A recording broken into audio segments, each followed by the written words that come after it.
All right, guys. So I want to celebrate two people in our beer and baseball world who have unfortunately passed away this week. Cowboy Jack, are you familiar with this? Yeah, dude. Yeah, that's Well, that's the super fans from the best documentary of all time, dude. Major League. so are you aware how this all started? I am not, sir. I am not. Okay.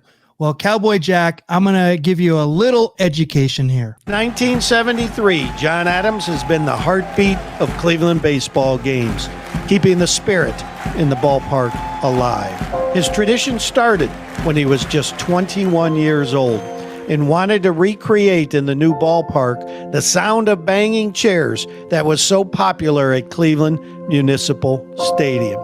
For $25 at a garage sale, John purchased the bass drum that would accompany him to games for 48 years. The beat of his drum could be heard all over the ballpark as the team took the field, when a home run sailed out of the park, or when the team needed an extra lift. John quickly became a fan and team favorite and was at the ballpark for countless moments and memories. Out of his 48 years of drumming, he only missed 45 home games. John will always remain a member of Cleveland baseball and a part of the ballpark with his dedicated seat in the bleachers. We will never forget John Adams' bass drum and how it brought this ballpark to life. From all of us, thank you, John.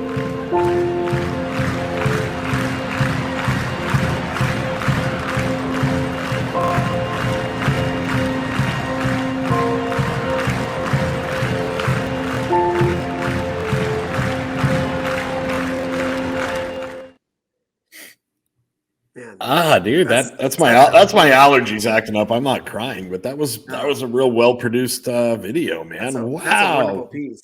Yeah. I think Cowboy Jack is also crying about how jacked that guy was in his piece, man. Sure, dude. He was. That's some good. I'm like, dang. I'm like, woo. He's looking like Jackie Robinson almost.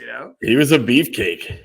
Yeah. Yeah. So John Adams, unfortunately passed away just recently. And it's one of those characters that is so, we celebrate him because he really embodies like the spirit of this. So one of the reasons why we do this podcast, why we love baseball, is like people like John Adams. The fact that he did this for 50 years. And I think he's been in failing health, and I think COVID really affected his health a lot recently, and really kind of led to his demise. But I think he would still be going this season and next, and he would be going in like so much further. Yeah, Kevin. But think about this: like, you can't do this now. You can't do this. You can't bring a drum into a baseball game, right? They said he started doing it at the age of, what they say, 24. Wow. He said 23, 24, so he would have been like 74 or 75. Yes. I'm guessing if I was like, this guy's gonna bring his drum, I'm like, okay, sure, whatever. Right. Nowadays, you can't, like, you'll see in policies and standards, you can't bring any noisemakers in whatsoever. You know what I mean? So it's funny that you say that, because I remember when I went to the World Baseball Classic in 2009, it was at Dodger Stadium. It was Korea versus Japan. And it was as close to a World Cup game that I'm like, if I didn't know that I was in the United States, I would think I'm in another country. Yeah, really. There was people like in big samurai outfits and like drums, and it was crazy. And you're so right, Kevin. This would not be allowed, and it's only because Cleveland Municipal Stadium, they in the 70s. I mean, God, I can't believe it. There was probably nobody there. Oh no, right? no. And it was a stadium that seriously, their capacity was like something like 80,000 or something like that. You know, Jack knows that because when he saw the documentary Major League, that they're featuring there's a full house for that playoff game. Sure. Like 80,000 people were there. It actually was the highest capacity, being serious here, it actually was the highest capacity for Major League Baseball for a long time. I mean, I remember when in the 80s for sure. Yeah. And then the Angel Stadium, and then like the Oakland Coliseum. Those are all because it has football capabilities. And I don't think the Browns played there. So it's like, I don't know what they had as an excuse, but you have these multi-purpose stadiums that can hold like 60, 70,000 people. And that's not really a thing anymore at all. That's insane. Yeah. Right. And, just, I think we did that story on that guy who like sat on top of, that thing for until the Indians would get in the playoffs or something like that. We talked about him, and then he rode his bike or something like that. And you saw that how cavernous that stadium. It's been like that forever, but that was until the 80s, and they're in the new stadium now. But again, they brought it over, and he was a big part of the sound of that. And Oakland does it where they have like the drums and stuff like that. It's one of those great things in baseball that doesn't really exist anymore, especially in American baseball. We have a friend who in our baseball chat that we talked to. He says, American baseball is boring and bland, and it's like this is a perfect reason, like, bringing this kind of fun and excitement and enthusiasm. It's like you just don't see very much anymore. But this is why we do this show, so we can celebrate the life of this guy who said, like, I don't care, I'm going to come with a drum and make the noise. And he brings up the interest of the people there. He might motivate the team.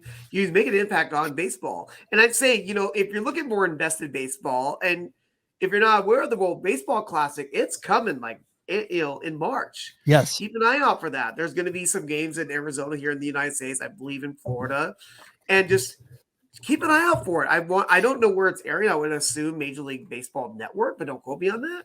But if you get a chance to see some of it, it is such a fun atmosphere to watch it, whether live or even on your television, on your internet, on your iPhone, whatever, Yeah. Take a look at it, please, this spring. Yeah, we Kevin and I went to games, and we've gone to games before, but when it was in San Diego and Los Angeles, I mean, like, I got to go to one game with you in San Diego, and I was like, oh my gosh, it's so much fun. Yeah, we went to the USA, Puerto Rico, and then I went to other games too, and it's like, just even if it's like Venezuela versus the Netherlands, it was like still amazing. It was still super fun. And but again, salute John Adams for all your baseball contributions. We have another candidate here, and it's a little bit of unconventional. It relates to beer. Come on, that's where we're going down to. And your childhood, Michael Mondragon. Yes, it relates to beer and baseball. How about that? And it is Cindy Williams, who just passed away. It was on Laverne and Shirley. She was Shirley on the left right there. Unfortunately, Laverne died as well. We'll be talking about her in just a second. But Cindy Williams, and now How does beer and baseball relate to this? So I'm going to geek out right here because guys, can you name anybody in this except for Laverne and Shirley?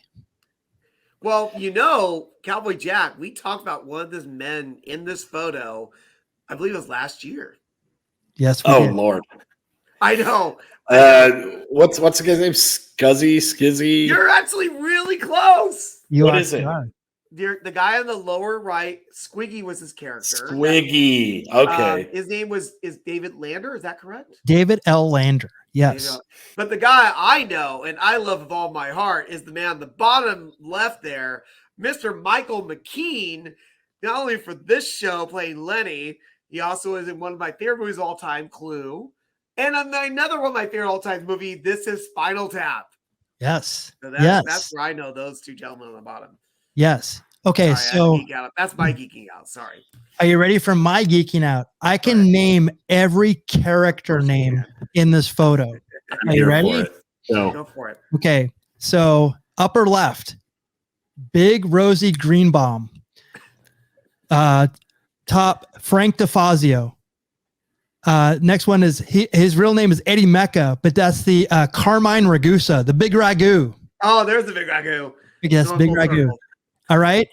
Edna Babish is the girl on the right. Actually, it was like the kind of like down low girlfriend of Frank DeFazio. So then there's Laverne and Shirley. there, and then there's Leonard Kozlowski, I believe it is, and Edward Squigman, I want to say, is like a Squiggy. So there you go. So that is okay. That is a latchkey kid from the early 1980s, right there. and let's just say this much too, right immediately. This show is set in the 1950s. It is. Actually, it was a spin-off of Happy Days.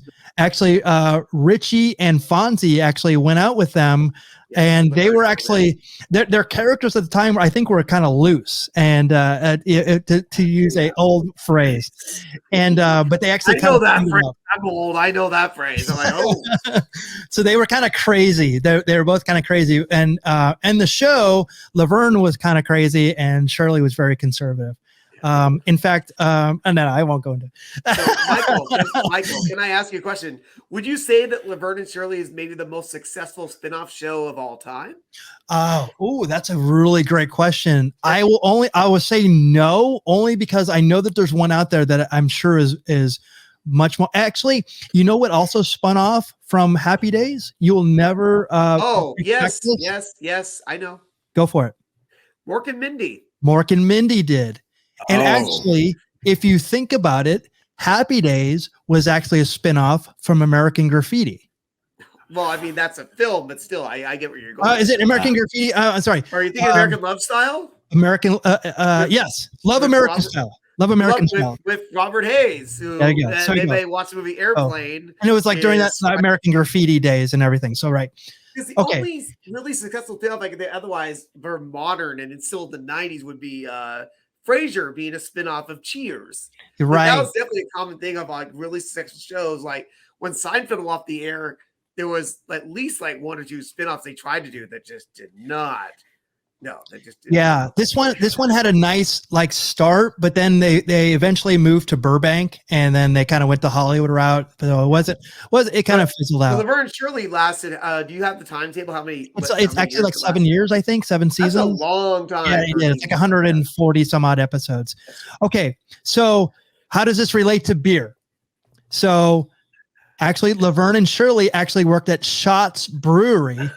Okay, wow. So in Milwaukee, they were actually bottle cappers, and it was in the introduction of this as well. Then there's like a scene where the bottles are going, and they take a glove and they put it on, and you see. I was waiting for you to play the intro. Well, I didn't want it to get it struck down, but fair enough. But that's fair. I went to Lakefront Brewing in Milwaukee, Wisconsin, and they actually have a little section right there where they actually play the theme. They show the bottle stuff, and actually I have two. It's good for a 6 ounce pour.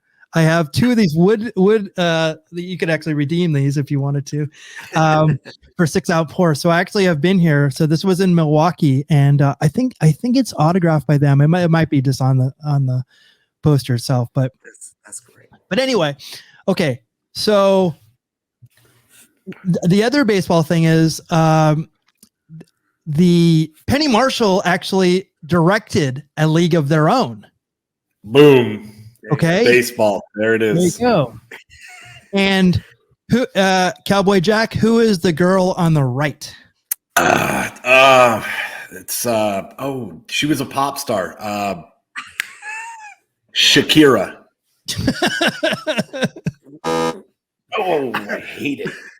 I hate it. Do you not know? I was like, you actually don't know. Madonna. It's Madonna. I know who it is. It's Madonna. I'm like, okay. All right. So this is a and Laverne gives you that same thumbs up I am. This is a throwback to what we were talking about before in the Astrodome. Madonna played at the Astrodome in 1987 on the Who's That Girl tour. How about that? That's bringing it all around. Right? Okay. So that is the baseball tie-in right there. So Lenny and Squiggy, I'm not going to leave them out. Oh, no, you're not. So we played this, I think, very early in our it was the Beer Baseball Blogcast at that time. Yes. We actually talked about I love this picture because Super 70 Sports always puts it out there. This is Lenny and Squiggy with the Pirate Parrot. Okay. So the baseball tie-in here is David L. Lander on the left right there, scouted for the Angels and Mariners. He was a broadcaster in the film A League of Their Own. Kevin, I don't know if you know this or not. He briefly owned the minor league Portland Beavers in 1980 when they were a Pirates AAA affiliate. And that would have been immediately after the Portland Mavericks were more or less given the heave-ho, you know what I mean? Forced out of baseball by organized baseball, yeah. And I love it that it goes from Bing Russell, actor, father of Kurt Russell, who owned that team, and then it ends up going to another actor, which is funny because that would have been at the peak of his career because it's right at the peak of Laverne. That's right. That's right. Wow, that's fantastic. I didn't know that. And to close this out, here is a Matchbox car of Laverne and Shirley of the Schatz Brewery. This is the Schatz Brewery van. So cheers to Cindy Williams. Harley Noogie. Thank you so much for all your contributions to beer and baseball.